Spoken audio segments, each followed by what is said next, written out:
Scientists are still learning about the role hereditary gene faults play in the disease, but the information we already have can give families blighted by cancer the chance to change the course of their future.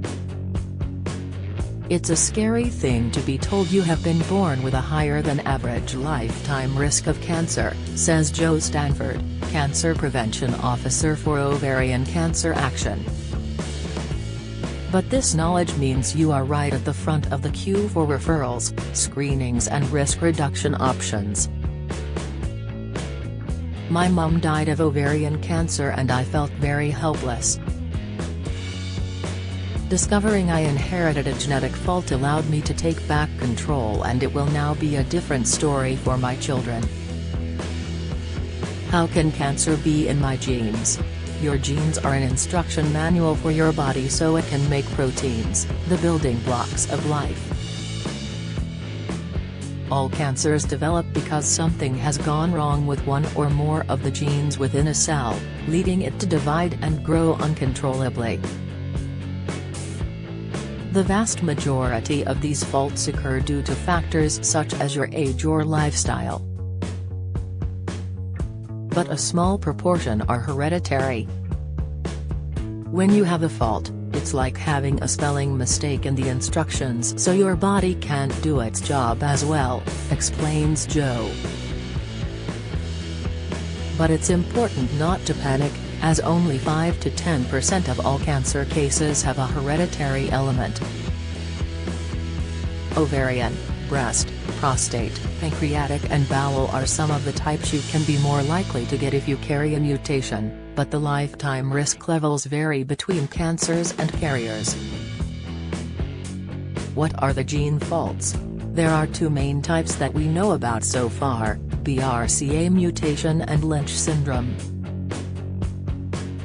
All of us carry BRCA genes, otherwise known as tumor suppressors, and their job is to repair cell damage and prevent cells growing and dividing too rapidly. But some families have faults on the BRCA1 and BRCA2 genes which make them less effective. It's thought around 1 in every 400 to 800 people are carriers of these faulty genes, but this is significantly higher for people with certain backgrounds, such as Ashkenazi Jews. The BRCA mutation has a strong link with breast and ovarian cancer, but it's just as important for men to know if they carry it as women. This is because it also raises the risk of prostate and pancreatic cancers, while dads can pass the fault down the generations. Lynch syndrome is an umbrella term for mutations on a group of genes that should repair DNA damage when cells divide: MLH1, MSH2, MSH6 and PMS2. They are most strongly linked to bowel cancer but can also increase your risk of a number of other types, including stomach syndrome. But at co-ring no the war on for gene foul the pubble drop in according more 5 per they have GPs are in ovarian, womb and H. The prevalence of Lynch ME is still being investigated. Could be as common as occur in 125 people, according to RLD Health Organization. Fortunately, awareness of these faults is poor.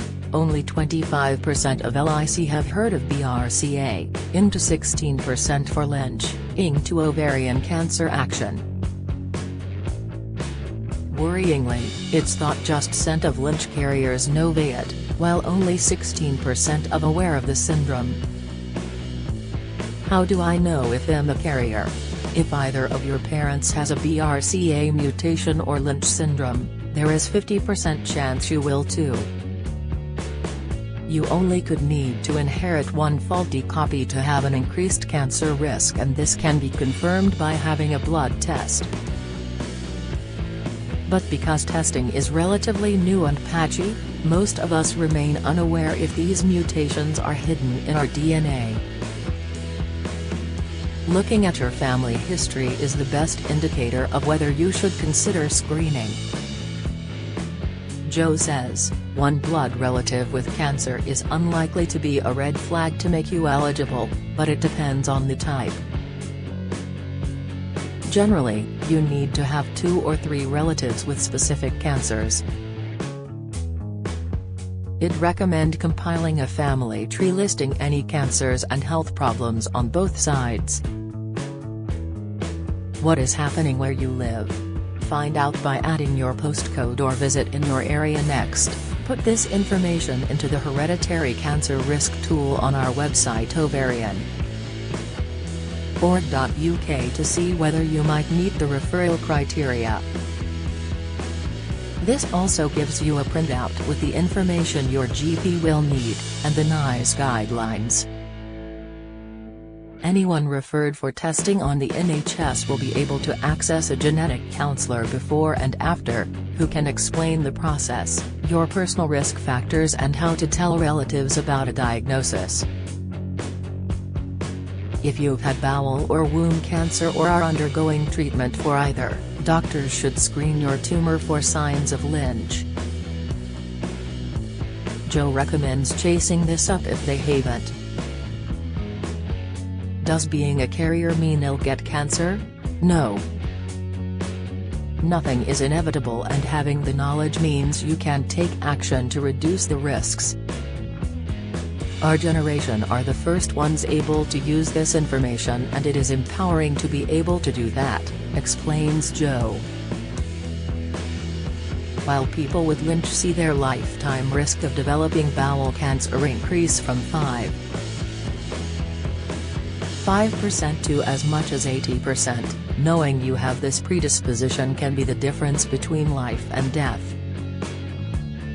You'll be aware of symptoms of concern, be offered regular screenings to detect any changes, and you'll be able to make lifestyle changes to protect your health. Regular colonoscopies for Lynch carriers can reduce the risk of dying of bowel cancer by 72%. There are also options for risk-reducing surgery, such as elective mastectomies and hysterectomies, while carriers without children can access a form of embryo screening that checks for BRCA mutations and Lynch on the NHS, called PGTM. Joe, who opted for preventative surgery when she was in her 30s, says, "These are not easy choices. It's scary to have body parts removed, it can be lonely, and it's not the right decision for everyone. But for those of us who have lost a loved one to cancer, the opportunity to take back the power and say this stops with me is wonderful." Dad carried Lynch. Laura Palmer Hukins was just a few weeks pregnant with her second daughter when her dad was diagnosed with bowel cancer, the disease that had killed his own father. After surgery to remove his colon, genetic tests revealed Terry had Lynch syndrome. Shortly after Laura gave birth in August 2018, doctors said the cancer had spread to his lungs, liver, kidneys and spine. He died 3 days before Christmas that year, aged just 62. Desperate not to go through the same agony, Laura and her brother were tested for Lynch. In May 2019, the results showed only one sibling had inherited a particularly high-risk mutation on the MSH2 gene, Laura. Her sex meant she was at higher risk of ovarian and womb cancer, as well as bowel cancer like her dad. "My first reaction was to ask how soon I could have a hysterectomy," says the 35-year-old. "I felt like my body could betray me at any moment. Doctors think I'm young for this procedure, but I've had my children and I'll do whatever it takes to see them grow up." "Suffering from extreme menopause is better to me than the alternative." Knowing she carries a hereditary cancer gene means Laura tries to cherish every moment with her daughters Minnie, 5, and Etta, 3. She also married long-term partner David in February 2020. "Living with Lynch is a roller coaster of emotion, every ache and pain comes with extra worry," she explains. There are constant hospital appointments to think about and invasive tests. I also feel guilt that I may have passed this on to my girls, but am glad I have the knowledge to modify the risk. The mom of two from Pocklington, East Yorks, is dedicating herself to raising funds for Lynch research and raising awareness too. She remains on the surgery waiting list and says her desire to have the op has only increased since her uncle, another Lynch carrier, died of an unrelated cancer during the COVID-19 pandemic. I want more families to look into their own health histories and take control. Dad knew there was bowel cancer in the family but not about the gene, so he missed a couple of screenings. Had he realized how serious it was, I think he could still be here.